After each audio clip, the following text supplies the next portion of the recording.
Hello everyone, welcome to my YouTube channel. आज हम लोग डिस्कस करेंगे मोनोपोली मार्केट को। मोनोपोली मार्केट का कंसेप्ट क्या है, आज हम ये डिस्कस करेंगे। बेसिकली मोनोपोली जो होता है वो दो वर्ड से मिलकर बना होता है, जो एक ग्रीक वर्ड होता है। फर्स्ट हमारा होता है मोनो और सेकेंड हमारा होता है पोलस। मोनो का मतलब होता है सिंगल और पोलस का मतलब होता है सेलर, यानी सिंगल सेलर। मोनोपोली का मतलब होता है सिंगल सेलर, यानी जिस मार्केट में एक सिंगल सेलर काम करे उसे हम मोनोपोली मार्केट कहेंगे। मोनोपोली मार्केट का एग्जाम्पल हम लोग ले सकते हैं रेलवे, और एग्जाम्पल अगर हम बात करें तो इलेक्ट्रिसिटी बोर्ड भी इसका एग्जाम्पल हो सकता है, क्योंकि वो एक मार्केट में सिंगल काम करता है। रेलवे का कोई सब्स्टिट्यूट नहीं है, वो एक सिंगल है मार्केट में, तो उसे हम एग्जाम्पल के तौर पे ले सकते हैं मोनोपोली मार्केट के। अगर हम इसके कैरेक्टरिस्टिक्स की बात करें तो फर्स्ट हमारा होता है सिंगल सेलर। मोनोपोली का मतलब ही है सिंगल सेलर, यानी ऐसा मार्केट जहाँ पर एक सिंगल सेलर हो, बायर्स बहुत सारे हो लेकिन एक बेचने वाला जो हो, जो एक सेलर हो, वो एक सिंगल हो, तो उसे हम मोनोपोली मार्केट कहेंगे। सेकंड हमारा है restrictions of entry and exit, यानी मोनोपोली मार्केट में एंट्री करना और एग्जिट करना बहुत ज़्यादा मतलब कठिन होता है। रिस्ट्रिक्शंस वहाँ पे बहुत सारे होते हैं, बैरियर्स बहुत सारे होते हैं। यहाँ पे हम लोग आसानी से नहीं जा सकते, बल्कि जा ही नहीं सकते, क्योंकि वहाँ पे एक सिंगल सेलर का मैकेनिज्म काम करता है। यहाँ पे इसलिए भी हम लोग नहीं जा सकते क्योंकि ये बहुत कॉस्टली भी होता है। अगर फॉर एग्जांपल अगर कोई प्राइवेट कंपनी रेलवे को बनाना चाहती है, रेलवे को मतलब मार्केट में इंट्रोड्यूस कराना चाहती है, तो वो आसानी से नहीं जा पाएगी, क्योंकि रेलवे एक छोटा मोटा कॉस्ट थोड़ी ना है, उसके लिए बहुत ज़्यादा कॉस्ट लगेगा। तो इसलिए भी हम लोग मोनोपोली मार्केट में एंट्री और एग्जिट नहीं कर पाते हैं। थर्ड हमारा होता है कि नो कंपटीशन, मतलब मोनोपोली मार्केट में कंपटीशन नाम का कोई चीज़ नहीं होता है, क्योंकि यहाँ पे एक सिंगल सेलर काम कर रहा है। जाहिर सी बात है कि अगर बेचने वाला एक ही है तो उसका कोई कॉम्पिटिटर है ही नहीं, तो वहाँ पे नो कंपटीशन होगा। क्योंकि अगर कंपटीशन की बात करें हम, तो कंपटीशन के लिए एटलीस्ट दो लोगों का होना ज़रूरी है, तो इससे हम लोग यहाँ पे कहेंगे कि यहाँ पे नो कंपटीशन होती है, यानी एक सिंगल सेलर ही काम कर रहा है अगर इस मार्केट में, तो वहाँ पे कंपटीशन का तो सवाल ही नहीं उठता है। फोर्थ हमारा होता है कि प्राइस डिस्क्रिमिनेशन, यानी कीमत के साथ भेदभाव भी होता है मोनोपोली मार्केट के अंदर में। वो तीन तरीके से हो सकता है।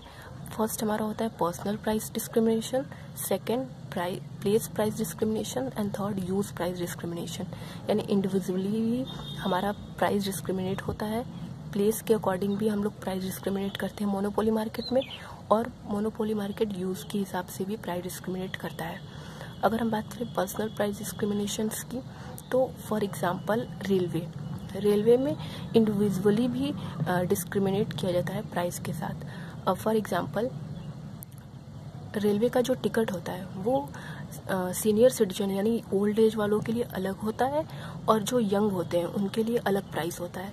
तो कहीं ना कहीं रेलवे मोनोपोली मार्केट का एग्जांपल है, तो कहीं ना कहीं वो पर्सनली भी प्राइस डिस्क्रिमिनेट कर सकता है। उसे कोई रिस्ट्रिक्शंस नहीं है, वो प्राइस को कम ज़्यादा कर सकता है, क्योंकि वो एक सिंगल है, उसका कोई कॉम्पिटिटर तो है ही नहीं मार्केट में।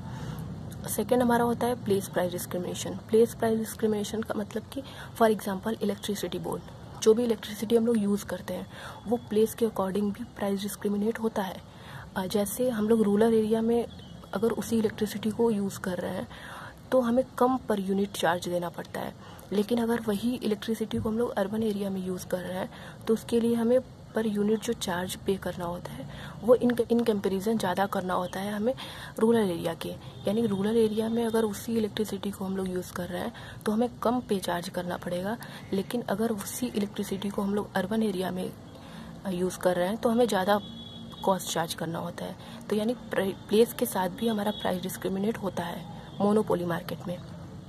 थर्ड हमारा है यूज़ प्राइस डिस्क्रिमिनेशन, यानी यूज़ के हिसाब से भी जितना हम यूज़ करेंगे उसके हिसाब से भी हमारा प्राइस डिस्क्रिमिनेट होता है, यानी प्राइस के साथ भेदभाव किया जाता है। फिर से वही एग्जांपल हम लोग लेंगे इलेक्ट्रिसिटी बोर्ड का। इलेक्ट्रिसिटी बोर्ड मतलब कि जो भी हम लोग इलेक्ट्रिसिटी यूज़ करते हैं, जो भी हम लोग लाइट यूज़ करते हैं, तो हम लोग दो तरीके से हम लोग इलेक्ट्रिसिटी को यूज़ कर सकते हैं। एक कमर्शियल बेसिस पे यूज़ कर सकते हैं और दूसरा हमारा होता है डोमेस्टिक पे।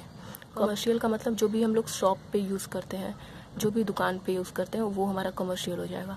सेकेंड हमारा होता है डोमेस्टिक, यानी जो भी हम लोग घर पे इलेक्ट्रिसिटी को यूज़ करते हैं जाएगा हमारा डोमेस्टिक वाला। जब हम लोग कमर्शियल एक्टिविटीज़ के लिए इलेक्ट्रिसिटी का यूज़ करते हैं तो उसके लिए हम लोग को जो पर यूनिट चार्ज होता है वो ज़्यादा देना होता है इन कंपैरिजन डोमेस्टिक एक्टिविटीज़ के लिए। अगर हम लोग घर पे वही यूज़ कर रहे हैं इलेक्ट्रिसिटी को तो उसके लिए हमें चार्ज जो देना होता है पर यूनिट वो हमें कम देना होता है। तो कहीं ना कहीं हमारे यूज़ के हिसाब से भी प्राइस डिस्क्रिमिनेशन किया जा रहा है इलेक्ट्रिसिटी में, क्योंकि इलेक्ट्रिसिटी उसका एग्जाम्पल है मोनोपोली मार्केट का।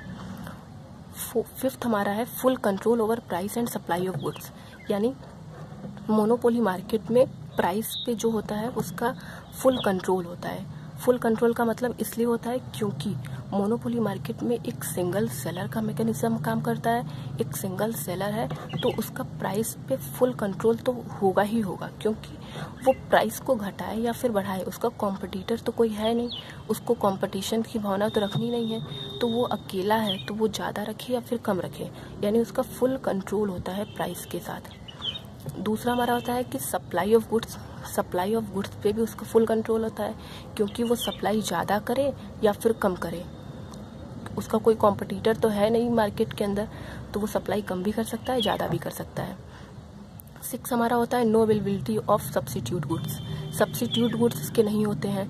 फॉर एग्जांपल रेलवे की बात करें, रेलवे एक मोनोपोली मार्केट का एग्जांपल है, तो रेलवे का कोई सब्सिट्यूट गुड्स है नहीं है, क्योंकि यहाँ पे बोला ही गया है मोनोपोली मार्केट में सिंगल सेलर का काम करता है मैकेनिज्म। तो सिंगल सेलर में कोई सब्सिट्यूट गुड्स नहीं होता है, क्योंकि बेचने वाला सिर्फ एक ही है तो उसका सब्सिट्यूट गुड्स तो हो ही नहीं सकता। रेलवे का सब्सिट्यूट गुड्स नहीं है, एरोप्लेन सब्सिट्यूट हम लोग गुड्स उसको नहीं लेंगे, यानी रेलवे का कोई सब्सिट्यूट गुड्स नहीं है। यहाँ पे अवेलेबिलिटी नहीं होती है सब्सिट्यूट गुड्स की, क्योंकि एक सिंगल सेलर का मैकेनिज्म काम करता है यहाँ पे। 7th हमारा है प्राइस मेकर। जो मोनोपोली मार्केट में जो सेलर होता है वो एक प्राइस मेकर होता है, क्योंकि वही प्राइस को डिसाइड करता है कि प्राइस कितना रखा जाए कितना नहीं, क्योंकि वो एक सिंगल है मार्केट में, वो अकेला है तो वही प्राइस को डिसाइड करेगा। क्योंकि अगर उसका कॉम्पिटिटर रहता तो हो सकता है कि वो उसका कॉम्पिटिटर प्राइस को कम ज़्यादा करता तो इसको भी बदलना हो सकता था, लेकिन ये खुद प्राइस को मेक करता है।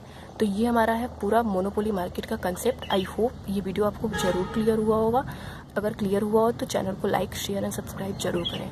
Thank you.